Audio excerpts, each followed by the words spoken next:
Welcome in. Today we're diving straight into the heart of Army intelligence, ADP 2.0. Specifically, Chapter 2, Intelligence Support.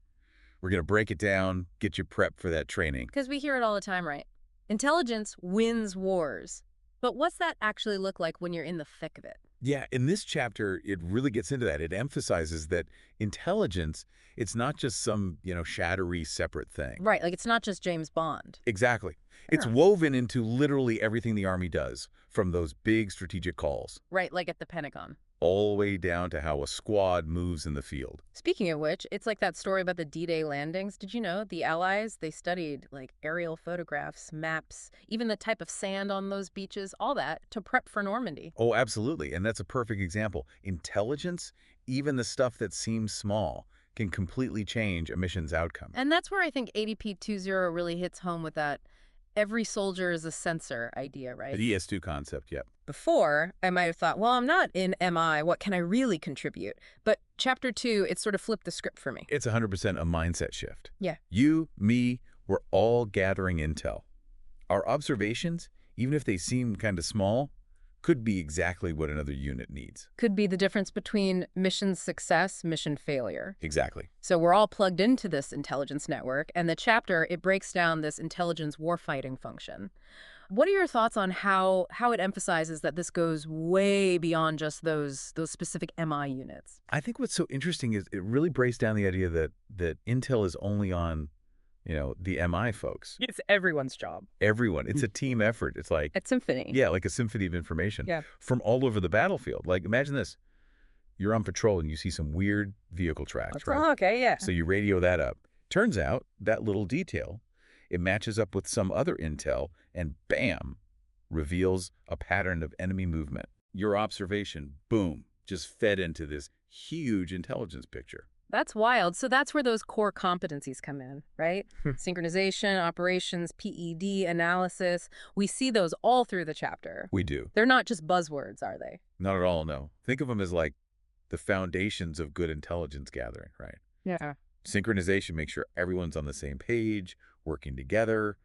Operations, that's your boots on the ground collecting that raw intel. Yeah. Okay, I'm with you. Then there's PED, processing, exploitation, dissemination. That's where we're taking that raw data and turning it into something we can actually use. So like taking a raw steak and turning it into a delicious meal. Exactly.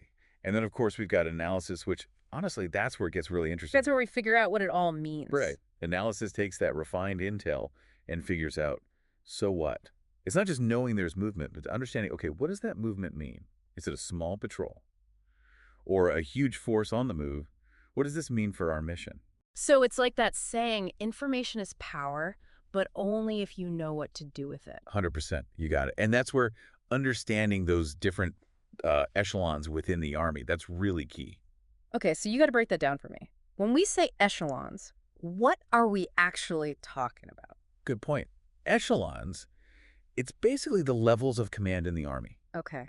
Think from the tippy top, like the Pentagon, Right. down to those units, actually on the ground. So like a pyramid. Different levels Yeah. of responsibility. Exactly. You got it. So at that highest level, you've got your theater army. Think intelligence on a global scale, analyzing what the enemy's capable of across entire regions. Okay. But then you move down, right? Corps, division, brigade. Gets more focused. Way more tactical. You're zeroing in on specific areas. A brigade commander, they're not worried about what's happening on the other side of the world, Yeah. right? It's about their area. Right. Makes sense. So a private might see something that the brigade commander needs to know. Exactly. That's exactly what we're talking about when we say every soldier is a sensor. A tiny piece of intel at the battalion level could change a whole brigade operation. It's like that game, telephone. Except in this case, we got to make sure the message is crystal clear. Absolutely.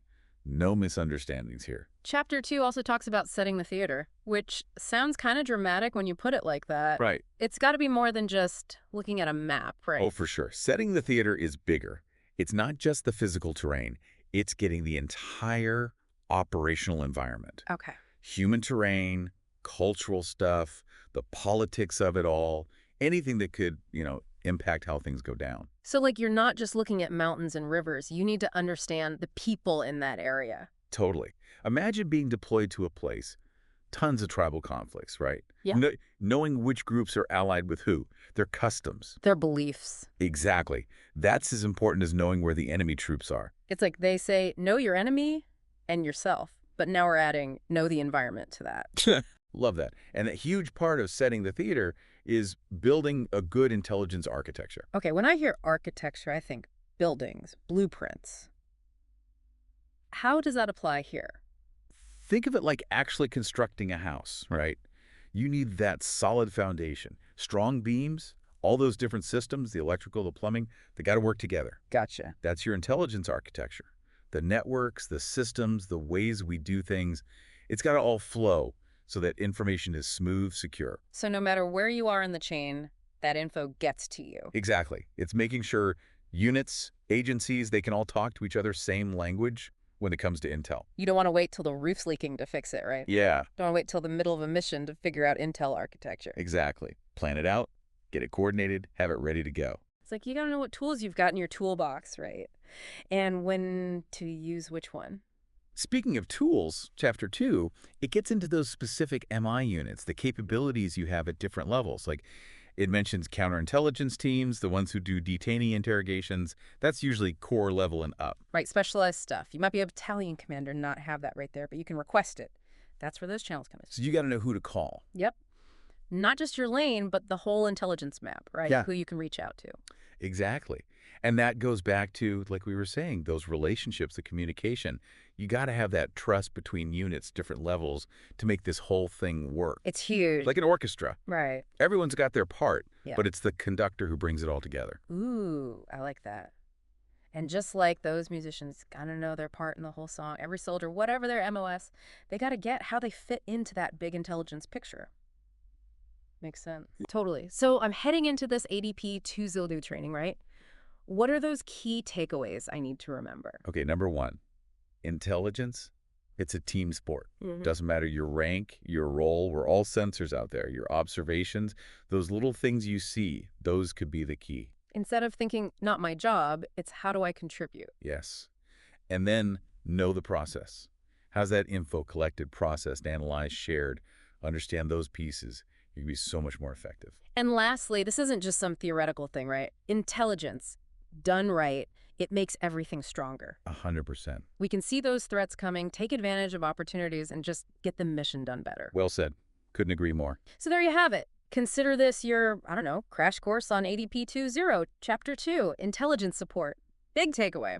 Intelligence, it's the foundation the Army is built on. Know these principles. Embrace your role in it all. You become a more valuable asset to the team. That means a safer, more successful mission for everyone. Now here's something to think about. Go back to your last field exercise, that training scenario. What did you see? Those details, could they have been intel? This deep dive, it should have you looking at the battlefield, you're placing it in a whole new light.